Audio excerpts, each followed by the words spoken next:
उद्यापन पण होतं शिवलीला अमृतचं, मग श्री शिवलीला अमृत उद्यापन पण होतं. मग म्हणले चला ही साडी आपण घालूया.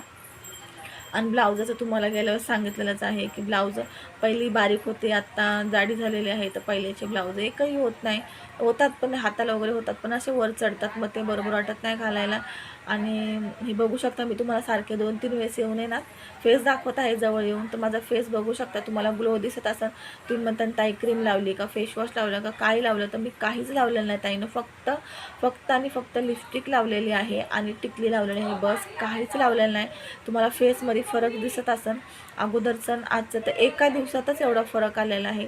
तर काय लावलं फेससाठी, काय रुटीन चालू केलेलं आहे केसांसाठी, तर माझं नेहमीच चालू असतं. मी फेसकडे लवकर लक्ष देत नाही.